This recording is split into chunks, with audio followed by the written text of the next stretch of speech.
Ashama harka fuunee jira jirtu kabajamtoota fi jaalatamtoota keenya oduu gaddaa isiniif qabannee dhufnee jirra. Akkuma beekamu Oromiyaa fi Oromoon nama hayyuu cimaa, hayyuu amantii, hayyuu siyaasaa, nama beekamaa tokko dhabuun isii kalee fi dhengaddanii beekama. Waa'ee kanaa irratti hayyoonni garaagaraa gadda itti dhagahame ibsachuu irratti argamu. Hayyuu siyaasa qofa osoo hin taane hayyuu amantaa beekaa nama seenaa kee cimaa qabu, nama umrii isaa guutuu osoo baruu fi barsiisuu irratti fixe Sheek Adam Tuulaa akkuma beekamu jaarmiyaaleen garaagaraa aalima guddaa kana dhabutti gadda guddaa ibsatanii jiru. Akka Dr. Zakir yuunivarsiitonni garaagaraa gadda isaaniitti dhagahame ibsachuu irratti argamu. Anis akka nama tokkotti gadda baay'eetu nutti dhagahame. Isaan deemanii jiranii rabbiin rahmata isaanii haa godhu. Aalimni du'uun, aalimni nama keessaa du'a baay'achuun, namni beekan nama keessaa deemuun zabana dhumaati jedhanii. Kanaafuyyuu nullee warra hafee nama ifaajee isaa waggaa 100 ho'i itti ifaajanii Oromoo fi Oromummaa amantaa dhugaa aqiidaa islaamaa irratti aarsaa hedduu kafalanii itti reebamaa waan garaagaraa itti tahaa nuun dabarsan. Nuti immoo dhaloonni kuni inshaallah rabbiin nama uf duubatti ifaajee isaanii tana irraan tarkaanfatuu miti. Nama ifaajee isaanii galmaan gahee hanga addunyaan tuni jirtutti nama ifaajee isaanii bakka itti godhee ifaajee isaanii gaaddisa itti godhee jedhu rabbi nu haa taasisu isiniin jedha. Kan akka Dr. Zakirii fi Haramaya yuunivarsiitiin Haramaya fi yuunivarsiitiin Jimmaas du'a aalima beekamaa, du'a aalima Itoophiyaa, aalima Oromoo nama beekamaa kana gadda guddaa ibsatanii jiru. Dr. Zakir Naik akkana jechuun itti kaayyate inna lillahi wa inna ilayhi raaji'uun. Sheek Adam Tuulaa nama qur'aana waggaa 80 ol qaraa'isaa ture, madrasaa hedduu barsiisaa ture. Gara fuula rabbii waggaa 110tti gara fuula rabbii deemanii jiranii. Rabbiin itti haa araaramuu jedhanii jiranii. Nutis araarama kadhachuu fi qabna. Namni tokko erga nama biraa deeme araaramaa fi kaayoo inni irratti dhiisee biraa deeme san galmaan gayuu fi araarama kadhachuudhaaf rabbi isaanii haa araaramu. Rabbiin caffee jannataa ma'an nabiyyiina wassiddiiqiina washuhadaa wassaalihiina rabbi ol haa fuudhu. Nuti immoo guyyumaan guyyaa irratti nama beekaa aalimni nu keessaa deemuun gartee nuti hansaraa qofa taane walitti hafuun kun zabana dhumaati. Rabbiin nullee barakaa nu haa godhee nama ilmi isaan kana biraa deeman kana galmaan gayu rabbi nu haa taasisu isiniin jedha.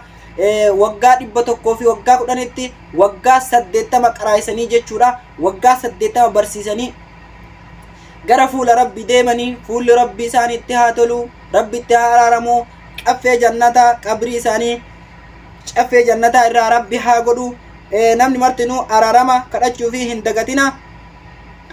Ustaaz Raayyaan akki jedhe alana waan takkaa hin tahintu tahee olumaan kan umriin 100 gahuu ka'e kan ilmi barsiisu irra bara 50 taa'e waamicha islaamaa alaalaa dhagahee jechuudhaan daqiiqaa muraasa booda viidiyoo Ustaaz Raayyaa yaadannoo isaaniitiif nashiidaa isaanii keessa jedhan tana dhageeffannee walitti deebina.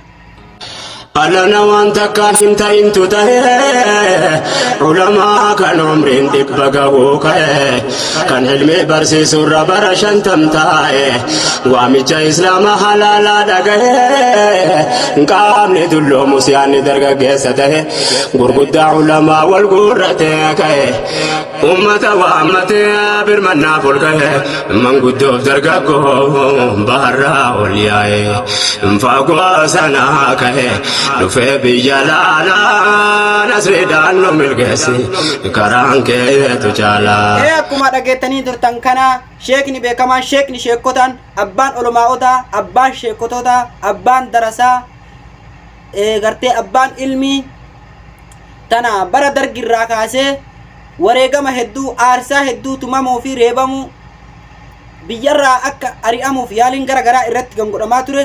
Ustaazin keenya san hunda obsaan dandayanii roorroo isaanii ragartuuf osoo harka hin kennin har'a guyyaan isaanii dhumatee du'aan addunyaa kanarraa boqotan aalimni beekamaan kun kan dhalatan godina Harargee Bahaa ganda aanaa Kombolchaa ganda Tuulaa jedhamu keessatti bara 1915 keessa kan dhalatan bara sanirraa kaasee hanga gaafa lubbuun isaanii asirraa dabartuutti hayyuu amantaa fi hayyuu siyaasaa hayyuu beekamaa hanga akkuma Jawaar Muhammad jedhetti gadaa qeerroorraa kaasee hanga gadaa gartee durirraa kaasee hanga gadaa ammaatitti qabsoo Oromoo keessatti aarsaa guddaa kafalanii ummata Oromootii fi ummata amantaa Islaamaatii fi aarsaa hedduu kafalanii kan jedhan ustaazni beekamaan kun addunyaa kanarraa boqotanii jiranii namoo guyyaan isaa yoo gahe hin hafu nutis galgala kenna rabbi nu haa tolchu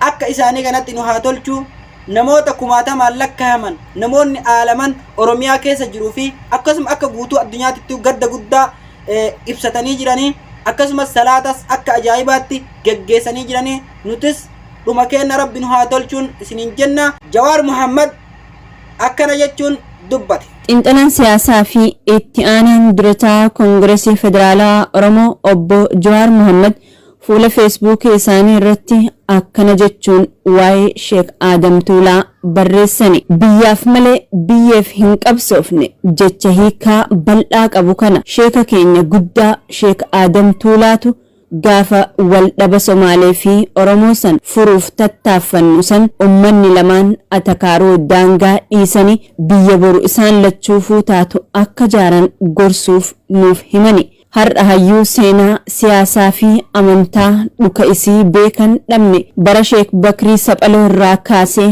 hanga gadaa qeerrootti qabsoo ummata Oromoo suduudaan keessa turani. Namootan jireenya kiyya keessatti dhaggeeffadhee hin quufne keessa kan hangafaa turani har'a gara fuula Rabbii deemani. Rabbi warra jannataa haa godhu jechuun gadda itti dhagahame ibsate. Jawaar Muhammad Dr. Muhammad Salah dabalatee hanga sadarkaa idil addunyaatti ulamaawwanii fi namoonni siyaasaa kana ilaalchisuun dhaamsa gaddaa dabarfataniiti jiru. Ya Bishee Garbaa Oromiyaa